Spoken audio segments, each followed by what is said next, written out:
श्री सुखदेव जी ने अपने मुख से इसको कहा है, इसीलिए यह और अधिक प्रेममय भावपूर्ण हो गया है, रसवान हो गया है। भागवत की बड़ी महिमा है। यहाँ 3 श्लोकों में मंगलाचरण किया है, उसके बाद वर्णन है, अब कथा प्रारंभ होती है। नैमिषारण्य का स्थान 88,000 शौनक आदि ऋषि वहां एकत्रित होते हैं। कैसे एकत्रित हुए? उन्हें सभी 88,000 ऋषियों ने निर्णय कर लिया कि अब हमें गृहस्थ आश्रम में जाना नहीं है, जिसको प्रवृत्ति मार्ग कहते हैं, उसमें जाना नहीं है, हमें तो सन्यासी बनना है। तो वे पूरे 88,000 ऋषि त्रिवेणी माधव प्रयागराज जाते हैं।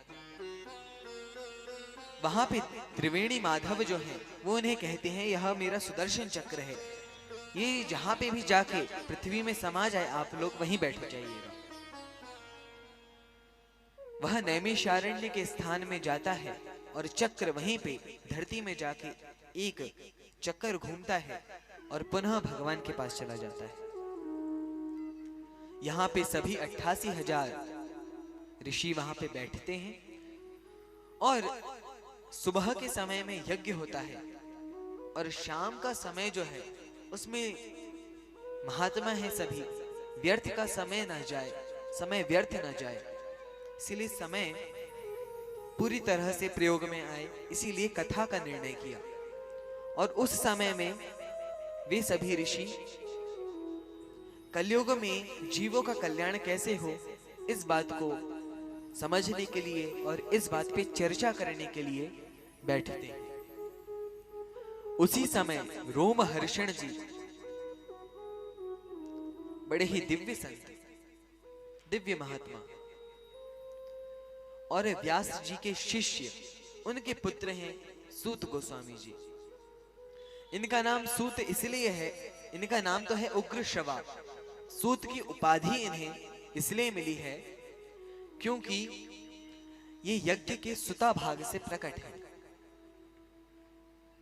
यहां पे सूत गोस्वामी जी आए हैं, सभी ने उनका बड़ा सम्मान किया है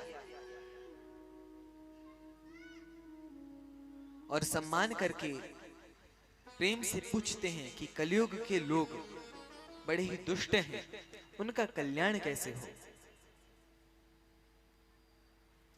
प्रायेणाल्पायुषः सभ्य कलावस्मिन् युगे जनाः। प्रायेणाल्पायुषः सभ्य कलावस्मिन् युगे जनाः। प्रायः कलयुगी जो जीव हैं वो बड़े ही आलसी हैं। और कैसे हैं? मंदाः सुमंदमतयो मंदभाग्याः उपद्रुताः। इनकी आयु कम है।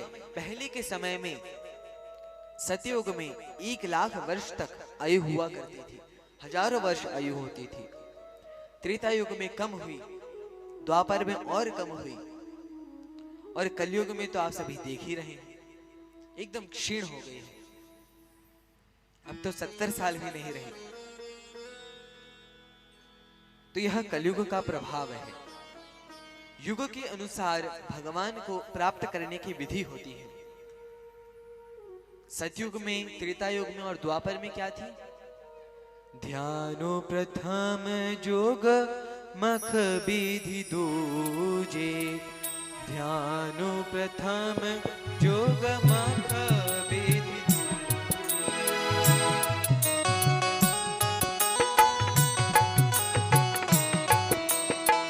द्वापर परितोषित प्रभु पूजे। द्वापर परितोषित प्रभु पूजे। ध्यानु प्रथम जोग मख विधि दूजे।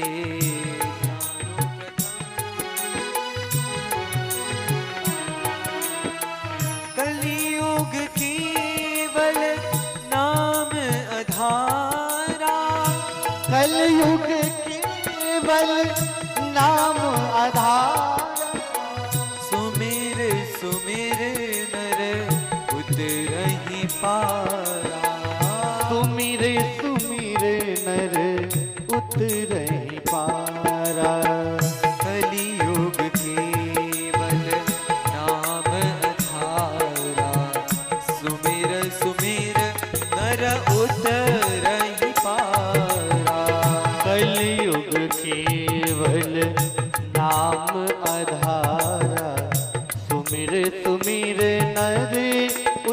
रही पारा। कलयुग में केवल भगवान के नाम की विधि है। सतयुग में ध्यान लगाया जाता था, समाधि तपस्या इसकी विधि थी। त्रेता युग आया, यज्ञ की विधि मंत्रों की विधि उस समय प्रारंभ हुई। द्वापर आया, अर्चना वंदना भगवान के अर्चा विग्रहों की पूजा। लेकिन कलयुग में लोग न ही शुद्ध हैं, ना ही उनके पास यज्ञ आदि करने के लिए शुद्ध सामग्री ही है, ना ही शुद्ध मंत्रोच्चारण करने वाले ब्राह्मण हैं। पूजा अर्चना के लिए भी लोगों को विधि नहीं पता है, ध्यान तो मानो लगता ही नहीं है। यदि ध्यान लगाते भी हैं तो परमहंस कोटि के दिव्य दिव्य महापुरुष, सामान्य व्यक्ति से तो जो आम आदमी है उससे तो भगवान का ध्यान लगता नहीं है। इसीलिए कलयुग में केवल भगवान के नाम की विधि बताई है। भगवान के नाम जपने से ही कल्याण हो जाए।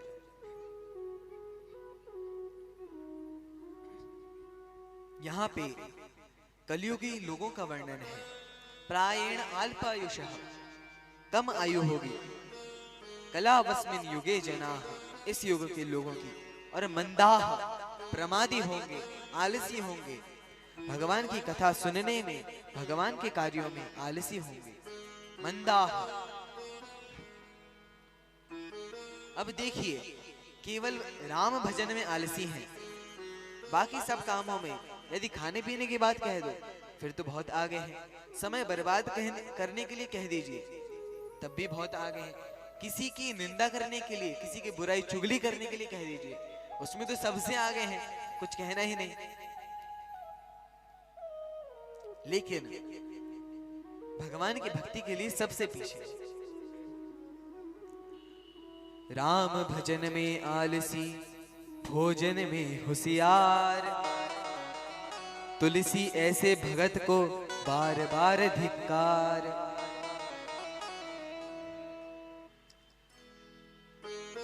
प्रसाद, भगवान का जो प्रसाद रहता है उसके लिए नियम है कि जिस क्षण मिले उसी क्षण खा लेना चाहिए। अब मान लो कोई व्यक्ति आया, उसने भगवान को भोग लगाया, उसके बाद वह आपको देता है प्रसाद में क्या, रबड़ी, एक बार में खा गए। और वहीं कोई विप्र देवता बड़े प्रेम से बाजरे की रोटी बनाए और कहें कि लो बस थोड़ा सा, तब कहां चली गई आपकी प्रसाद में श्रद्धा। तो प्रसाद में भी हम प्रसाद बुद्धि नहीं रखते। महाप्रसादे गोविंदे नाम ब्राह्मणे वैष्णवे स्व अल्प पुण्यवताम राजन विश्वासो नैव जायते। भगवान के महाप्रसाद में, भगवान के नाम में, महाप्रसादे गोविंदे नाम ब्राह्मणी, ब्राह्मणों में और भगवान के भक्तों में अथवा स्वयं भगवान में लोगों की, जिन लोगों के कम पुण्य है या जो अच्छे कर्म नहीं करते हैं उन लोगों की श्रद्धा नहीं। कल हमने श्रद्धा की महिमा सुनी थी, श्रद्धा एवं विश्वास की। तो श्रद्धा तभी आएगी जब हम अच्छे कार्य करेंगे। और आप लोगों की श्रद्धा है अर्थात पूर्व जन्म में आपने अच्छे कृत्य किए हैं, तो अब हमें यह मनुष्य जीवन मिला है, तो हमारा कर्तव्य है कि हम भगवान का नाम जपें, सत्संग करें। तो महाप्रसाद में, भगवान के नाम में, भगवान में, ब्राह्मणों में और संतों में लोगों की आसानी से श्रद्धा नहीं होती। इसीलिए राम भजन में आलसी नहीं होना चाहिए। राम भजन के लिए हमेशा तत्पर होना चाहिए।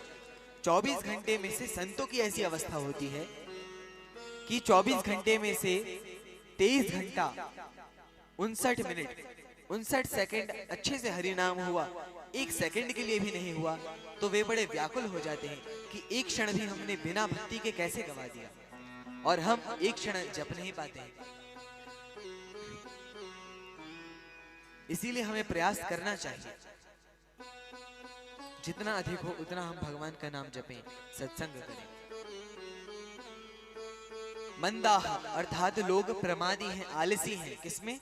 भगवान की कथा में, भगवान के नाम में। सुमंद मतयः संतों के बार बार समझाने पर भी समझते नहीं। संत अनेकों बार कह रहे हैं लेकिन हम समझ नहीं रहे, अर्थात हम समझने का प्रयास ही नहीं कर रहे हैं। सुमंद मतयः मंद भाग्या, शरीर संसार से वैराग्य नहीं हो रहा। कथा में जा रहे हैं तब भी शरीर एवं संसार से वैराग्य नहीं हो रहा। सुमंद मतयः मंद भाग्या उपद्रुता, उपद्रवग्रस्त जीवन। उपद्रवग्रस्त जीवन का मतलब क्या है? उपद्रवग्रस्त जीवन मतलब व्यसनी, आदत होना किसी चीज की। अब वह गुटखा हो, तंबाकू हो, बीड़ी हो, सिगरेट हो अथवा शराब हो, किसी भी अपेय अखाद्य पदार्थ की हमें व्यसन, आदत नहीं होनी चाहिए। और ये अभक्ष्य पदार्थ है, इनको तो कभी खाना ही नहीं चाहिए। आदत केवल इन्हीं की नहीं होती, पर निंदा, पर चर्चा, अर्थात चुगली करने की। जब तक चुगली नहीं करेंगे पेट में भोजन नहीं पचेगा। यह अवगुण भी नहीं होने चाहिए। अधिक बोलना, अधिक हंसना, समय को बर्बाद करना, ये सब भी गलत आदतें हैं। इसीलिए इन सब से हमें बाहर आना चाहिए। यहां तक कि चाय कॉफी ये भी एक तरह का नशा है।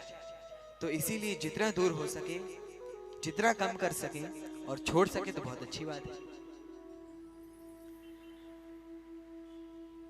कलयुग की बड़ी गंभीर अवस्था है।